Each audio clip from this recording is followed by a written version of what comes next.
Hello everyone, welcome to arrive online classes. This is Praveen here. हमने एक series शुरू किया है जिसमें previous year question HP TET से हम लोग कंप्लीट कर रहे हैं और ये सेक्शन रहेगा बायोलॉजी के लिए। बायोलॉजी में जितने भी चैप्टर्स के क्वेश्चन पूछे जाते हैं यूजुअली, जैसे मैंने सिलेबस डिस्क्राइब कर रखा है ऑलरेडी, जिसमें हमें ये पता चलता है क्लास +1 और क्लास +2 की पूरी एनसीईआरटी इंपॉर्टेंट है एचपी टेट के लिए। हालांकि एचपी टेट वाले जो सिलेबस है वो कुछ भी मेंशन नहीं करते हैं, सिर्फ लिखा रहता है कि बायोलॉजी 60 मार्क्स का आएगा। बाकी मेंशन नहीं होता है कौन सा टॉपिक क्या चीज, कुछ नहीं। बॉटनी जूलॉजी 30-30, ठीक है। तो यहाँ पे हमारा आज का चैप्टर रहने वाला है cell cycle and cell division. Important chapter है, काफी ज्यादा क्वेश्चन यहाँ से बनते हैं, इजी चैप्टर है। और चैप्टर में प्रीवियस ईयर क्वेश्चन मैं आपको बताऊंगी, ये सारे प्रीवियस ईयर क्वेश्चन हैं आपके पास, साथ में एडिशनल क्वेश्चन जो बनेंगे वो भी मैं आपको इस वीडियो में बताने वाली हूँ।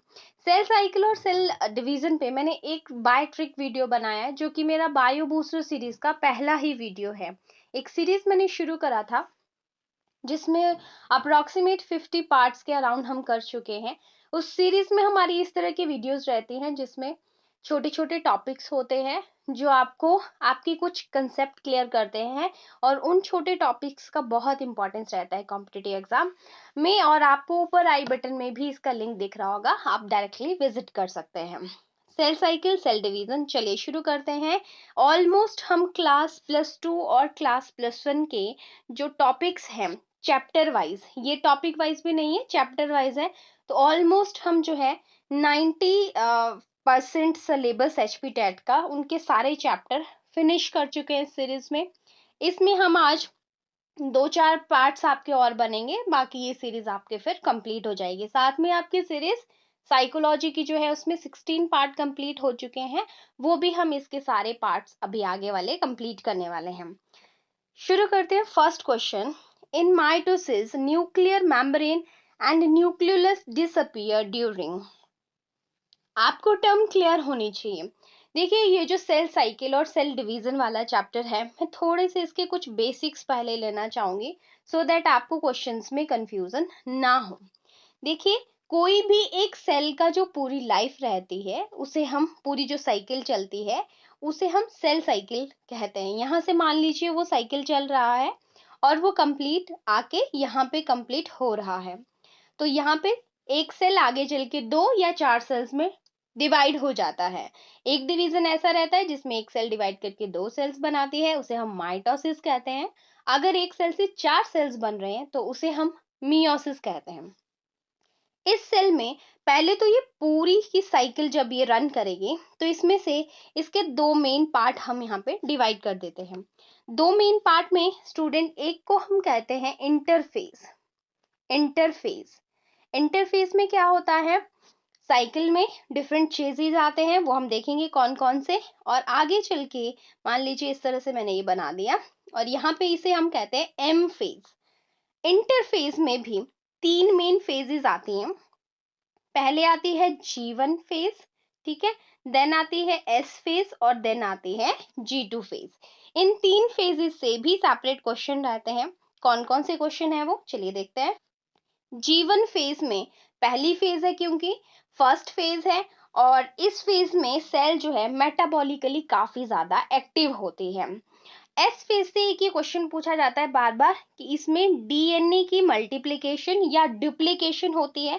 साथ में एक क्वेश्चन ये भी टैग में पूछा हुआ था, सेंट्रियोल की डुप्लीकेशन कौन सी फेज में होती है, तो वो भी एस फेज में होती है। डीएनए यूजुअली न्यूक्लियस के अंदर रेप्लिकेट करता है, सेंट्रियोल यूजुअली साइटोप्लाज्म के अंदर रेप्लिकेट करता है, या आप डुप्लीकेट कह सकते हैं। इसके बाद G2 फेज आती है।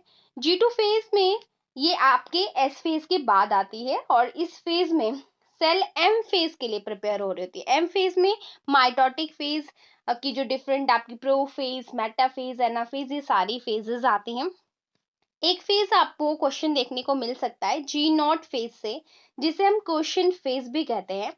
यानी कि अगर सेल कोई भी अगली अपनी साइकिल में एक्टिविटी नहीं शो कर रही है, एक तरह से वो आप बोल सकते हो कि इनएक्टिव स्टेज में चली गई है, डिफरेंशिएशन में चली गई है तो आप कह सकते हैं कि G0 फेज में है वो, राइट। चलिए, और माइटोसिस मियोसिस जो है दो सेल डिवीजन के मेथड है, जिसमें माइटोसिस अगर आपके पास क्वेश्चन आया इट मींस कि सेल एक सेल से आगे दो सेल्स बनती है माइटोसिस में। अगर इसका नंबर 2n है, 2n हम लिखते हैं डिप्लॉयड नंबर के लिए, तो आगे भी माइटोसिस के बाद 2n ही रहेगा।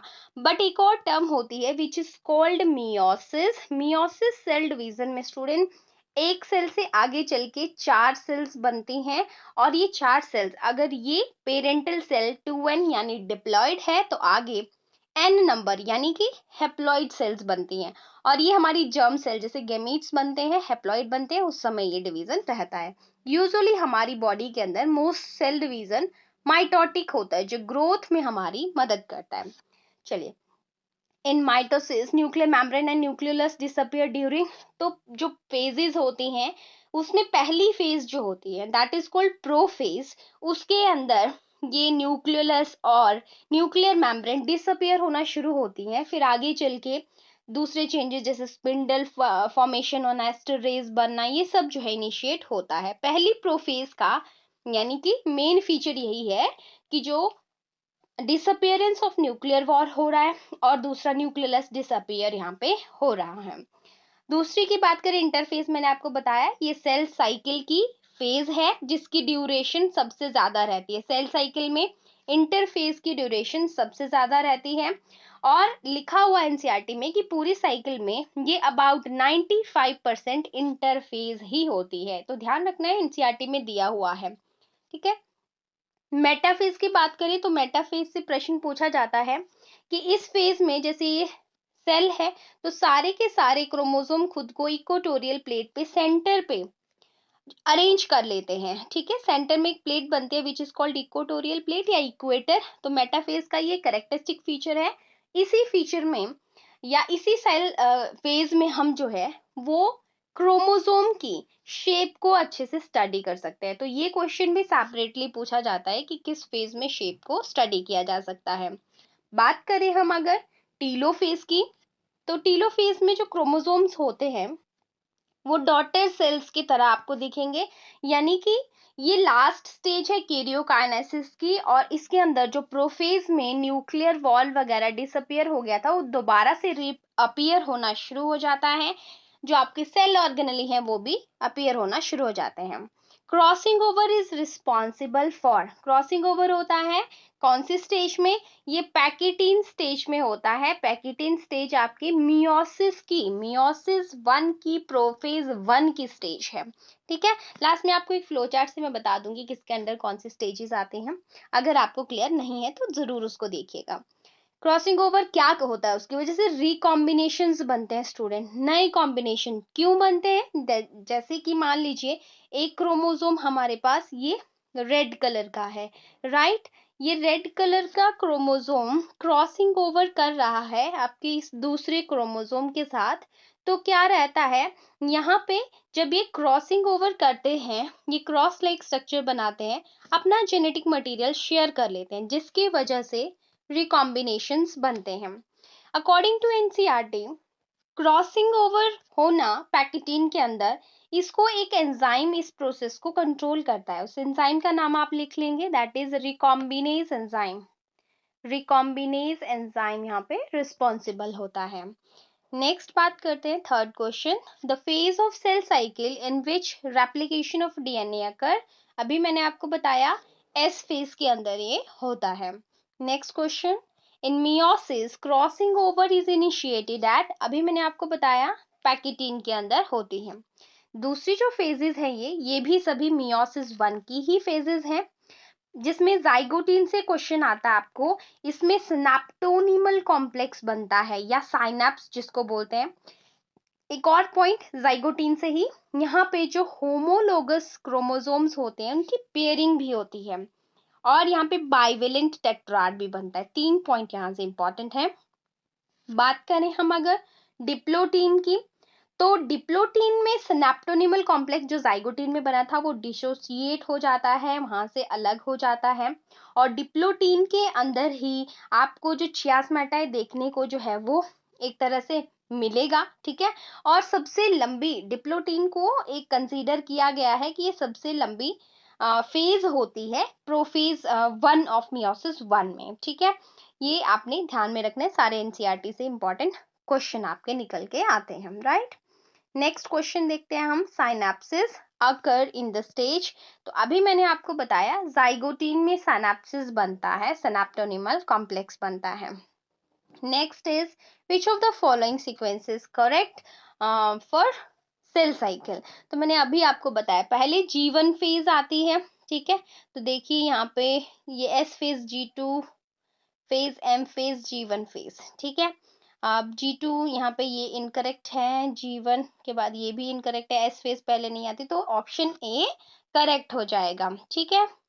नेक्स्ट है synapsis occur in which of the following. Again वही क्वेश्चन पूछा इसलिए मैंने यहाँ पे ऑप्शंस नहीं लिखी हैं, सेम क्वेश्चन, जाइगोटीन की बात की गई है। The replication of centriole takes place in. अभी मैंने आपको प्रश्न बताया साइटोप्लाज्म के अंदर होती है और एस स्टेज या एस फेज आप बोल सकते हैं। नेक्स्ट क्वेश्चन है how many cells will be produced if a cell divide mitotically 6 time.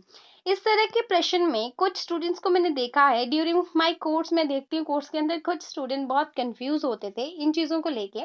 तो ये बहुत आसान प्रश्न है, आपको बस कंसेप्ट समझना है। चलिए मैं इन्हीं क्वेश्चन को पहले क्लियर करती हूँ। देखिए स्टूडेंट्स, यहाँ पे पूछा है कि सेल्स जो हैं कितनी बनेगी, सेल्स हमें फाइंड आउट करनी है। कब फाइंड आउट करनी है, क्या बोला गया है, इन्होंने बोला कि 6 टाइम डिवीजन होगा, 6 टाइम्स जो डिवीजन हो रहा है, फिर आपने उस डिवीजन पे फोकस करना है। लिखा हुआ है कि सेल डिवाइड्स माइटोटिकली, तो माइटोसिस, ठीक है, ये आप कह सकते हो माइटोटिकली लिखा है, इट मींस माइटोसिस की बात की गई है जिसमें एक सेल से आगे 2 सेल्स बनते हैं, ठीक है। बस आपने क्वेश्चन को एनालाइज कर लिया, फिर 6 बार डिवीजन हुआ है ना। तो 6 बार डिवीजन एक बार हुआ, यहाँ पे एक बार हुआ, 2 सेल्स बन गई। फिर अब 2 बनी, दूसरी बार जब होगा तो क्या हो जाएंगी, 4 हो जाएंगी, फिर आगे 8 हो जाएंगी, फिर आगे 16 हो जाएंगी, फिर जो है 32 हो जाएंगी। तो देखो, एक डिवीजन, 2 डिवीजन, 3, 4, 5, एक और बार होगा 6 टाइम, देन 64। आपका आंसर क्या आ गया, 64 आ गया। बिल्कुल सिंपल सी बात। एक और क्वेश्चन मैं आपको इसी से रिलेटेड बताती हूँ, ये भी प्रीवियस ईयर क्वेश्चन में आया हुआ है। पूछा गया है 250 माइक्रोस्पोर्स। अब ये क्वेश्चन आपका सेल डिवीजन से रिलेटेड भी है और यहाँ पे आपको पता होना चाहिए कि माइक्रोस्पोर क्या है और क्या बात की जा रही है। Sexual reproduction in flowering plant से रिलेटेड है। माइक्रोस्पोर बोला जाता है पोलन ग्रेन को, ठीक है, पोलन ग्रेन जो कि गैमीट बनाते हैं आगे चल के फ्लावरिंग प्लांट्स के अंदर। अब पोलन ग्रेन, इतने पोलन ग्रेन कितने मियोसिस बोला हुआ है, कितने मियोसिस से बनता है। तो देखिए स्टूडेंट, एक बेसिक कंसेप्ट है, जब एक सेल है, पहले जो है ये सेल यहाँ पे टेट्राड बनाती है जिसको हम माइक्रोस्पोर टेट्राड बोलते हैं, ठीक है। माइक्रोस्पोर टेट्राड से एक एक अलग अलग होकर यहाँ पे 4 पोलन ग्रेन या माइक्रोस्पोर बन जाते हैं। तो एक एमएमसी यानी कि माइक्रोस्पोर मदर सेल से 4 माइक्रोस्पोर या पोलन ग्रेन बन रहे हैं। तो जब एक सेल से 4 सेल्स बनते हैं तो हमें ये तो क्लियर हो रहा है कि यहाँ पे मियोसिस, और ये हैप्लॉइड हो रहे हैं। मियोसिस में मैंने बोला आगे चल के हैप्लॉइड सेल्स बनती हैं। तो बस यही फंडा यहाँ पे अप्लाई होगा। बात की गई है 250 माइक्रोस्पोर की, और हमें बोला है कि कितने मियोसिस के डिवीजन लगेंगे इसको बनने में। तो हमने क्या करना है, हमें पता है मियोसिस जब होती है तो 4 सेल्स आगे बनती हैं एक डिवीजन में, तो हमने इसको 4 से डिवाइड कर देना है। ठीक है, जब हम इसको 4 से डिवाइड करेंगे तो हमारे पास इसका क्या आंसर आ जाएगा, फाइंड आउट करेंगे इसको जरा, ठीक है। आप फाइंड आउट करिए इसको और कमेंट सेक्शन में आंसर लिखिए इसका। तो इस तरह के क्वेश्चन आपने ध्यान रखना है। डिवीजन कौन सा बोला गया है, माइटोटिक बोला है, माइटोसिस है या मियोसिस है। बस इससे रिलेटेड 2, इससे रिलेटेड 4, इसमें हैप्लॉइड सेल्स बनते हैं, इसमें 2n यानी डिप्लॉइड ही रहेंगे। बस ये याद रखना आपने, ठीक है। देखिए यही प्रश्न मैंने आपको बताया, ऑप्शंस भी आपके पास हैं, आप लोग यहाँ से देख सकते हैं। ये वाला क्वेश्चन देखते हैं, ड्यूरिंग माइक्रोस्पोरोजेनेसिस। माइक्रोस्पोरोजेनेसिस वही प्रोसेस जिसमें माइक्रोस्पोर मदर सेल से आगे पोलन ग्रेन या जिसे हम माइक्रोस्पोर कहते हैं वो बनता है, उसे हम माइक्रोस्पोरोजेनेसिस कहते हैं। मियोसिस अकर इन, तो अभी किसमें मियोसिस होगा? माइक्रोस्पोर मदर सेल में होगा, अभी मैंने आपको बताया। तो ये फेजेस से related. Now coming to the flow chart which is very important, और कुछ एडिशनल क्वेश्चन मैं आपको बता देती हूँ स्टूडेंट्स। देखिए, जब भी सेल डिवीजन होता है, ठीक है, सेल साइकिल अलग टॉपिक है, सेल डिवीजन अलग टॉपिक है, दो तरह से ये होता है। दो इसके मेन टाइप है, एक है माइटोसिस, एक है स्टूडेंट दैट इज मेयोसिस। जब माइटोसिस होता है तो एक सेल से आगे दो सेल्स बनती हैं, मेयोसिस में एक सेल से आगे चार सेल्स बनती हैं। ये 2n नंबर ही रहता है, यहाँ पे नंबर हेप्लॉइड हो जाता है, आधा हो जाता है, जैसे कि गेमीट्स बनते हैं। एग्जाम्पल, माइटोसिस में हम डिफरेंट फेजेस देखते हैं, जिसमें कि आपके आ जाती है प्रोफेज, दूसरी है, मतलब सीरीज में भी याद रखना है कौन सी किसके बाद, प्रोफेज के बाद मेटाफेज आती है, फिर एनाफेज आती है, फिर लास्ट में टीलोफेज आती है, और फिर साइटोकाइनेसिस आता है। ये आपकी माइटोसिस की फेजेस है। मियोसिस के अंदर स्टूडेंट दो डिवीजन हम पढ़ते हैं, यानी इसे दो टाइप्स में हम पढ़ते हैं। इसके दो पार्ट्स हैं, मियोसिस 1 एंड मियोसिस 2। आपको याद रखना है, जिस तरह से फेजेस पूरी माइटोसिस की चलती हैं, मियोसिस 2 की भी पूरी फेजेस वैसे ही रहती है, लेकिन नाम चेंज हो जाता है। कैसे नाम चेंज होता है? देखिए, मैंने आपको बताया कि जो मियोसिस है वो दो तरह की, मियोसिस 1 और मियोसिस 2 में हम उसे पढ़ते हैं। नाउ सी, मियोसिस 1 की फेजेस जो है, यहाँ पे प्रोफेज, पहले प्रोफेज थी किसमें? मियोसिस में, तो यहाँ पे हम इसको प्रोफेज 1 बोलेंगे। फिर आती है दैट इज, इसके बाद मेटाफेज आती थी, तो मेटाफेज 1। मेटाफेज के बाद एनाफेज आती थी, यहाँ पे हो जाएगा एनाफेज 1। और इसके बाद थी आपकी दैट इज टीलोफेज, तो यहाँ पे टीलोफेज 1। एग्जैक्टली मियोसिस 2 में प्रोफेज जो है 2 हो जाएगी, मेटाफेज 2 हो जाएगा, एनाफेज 2 हो जाएगा, और टीलोफेज 2 हो जाएगा। ठीक है, डिवीजन सीरीज में याद रखना है। अब यहाँ पे जो प्रोफेज 1 होती है that is again divided into different phases. कौन कौन से? प्रोफेज 1 की, अब ध्यान दीजिएगा, यहाँ पे पहले आता है स्टूडेंट इसमें दैट इज लेप्टोटीन। पहली फेज किसकी है? ये प्रोफेज 1 की। फिर लेप्टोटीन के बाद प्रोफेज 1 में आता है that is zygotene, right. Zygotene के बाद आता है आपके पास पैकीटीन, ठीक है, और पैकीटीन के बाद आता है आपके पास दैट इज डिप्लोटीन। तो ये डिफरेंट फेजेस का आप एक फ्लो चार्ट अच्छे से बना लीजिए, इसको समझिए अच्छे से, बिल्कुल आसान है। ठीक है, तो एक मेन जो फीचर्स आपके पेपर में पूछे जाते हैं, वो एक तो इन्हीं से पूछा जाता है। जैसे प्रोफेज होती है, तो प्रोफेज में सेल के अंदर जो न्यूक्लियर वॉल है डिसअपियर होना शुरू हो जाता है, और इसके अंदर जो क्रोमेटेड मटेरियल है ये थिक होना शुरू हो जाता है, इसका फीचर। इसके बाद आती है मेटाफेज। मेटाफेज से यही प्रश्न पूछा जाता है कि सेल के अंदर जो क्रोमोसोम है वो सेंट्रल प्लेट पे खुद को अरेंज कर लेते हैं, और यहाँ पे इस फेज में एस्टर रेस की फॉर्मेशन और स्पिंडल फाइबर की फॉर्मेशन होगी होती है। ठीक है, मेटाफेज के बाद यहाँ पे एनाफेज से पूछा जाता है क्वेश्चन कि इसके बाद ये जो क्रोमोसोम सेंटर में थे ये खुद को पोल्स की तरफ मूव करना शुरू कर देते हैं। ये पोल्स है, ठीक है, chromosome start moving toward poles, ये इसका मेन फीचर है। इसके बाद लास्ट में जो फेज आती है वो है टीलोफेज। टीलोफेज में सेल रेडी करती है खुद को डिवाइड करने के लिए, और यहाँ पे न्यूक्लियर मेम्ब्रेन वगैरह दोबारा से रीअपेयर होते हैं, क्रोमोसोम इसके अंदर होते हैं, और यहाँ से फिर सेल डिवाइड होके दो में कन्वर्ट हो जाती है। और जो आपकी प्रोफेज 1 की, मियोसिस 1 की प्रोफेज 1 है, जो वहां से जो आपकी जाइगोटीन वगैरह है, वहां से लेप्टोटीन है, जो वहां से लेप्टोटीन से प्रश्न आता है कि इसमें कंडेंसेशन होता है क्रोमोसोम का, क्रोमोसोम्स कंडेंस होना शुरू होते हैं। फिर आता है जाइगोटीन, इसके अंदर क्या होता है, जो एक जैसे क्रोमोसोम होंगे वो आपस में पेयरिंग बनाना शुरू कर देते हैं। पेयरिंग ऑफ वर्ड लिखा होता है, याद रखना है आपने, होमो लोगस क्रोमोसोम, एक जैसे क्रोमोसोम, ठीक है। और यहीं पे जो है स्टूडेंट क्या बनता है, सिनेप्टोनिमल कॉम्प्लेक्स बनता है, यहीं पे जो है वो टेट्राड बनता है। जाइगोटीन से सारे प्रश्न, ठीक है, याद रखेंगे। इसके बाद स्टूडेंट पैकिटीन आती है। पैकेटीन का एक ही क्वेश्चन इंपॉर्टेंट कि क्रोमोसोम में क्या होता है। यहाँ पे आपको देखने को मिलता है crossing over. Crossing over enzyme बताया मैंने आपको, रिकॉम्बिनेज, उसकी हेल्प से होता है और इसकी वजह से नए कॉम्बिनेशंस बनते हैं। ठीक है, तभी नए कॉम्बिनेशन कब बनते हैं, जब गैमीट्स के लिए नए कॉम्बिनेशन चाहिए नेक्स्ट जनरेशन के लिए, इसी समय वो बनते हैं। नेक्स्ट आती है आपकी दैट इज डिप्लोटीन।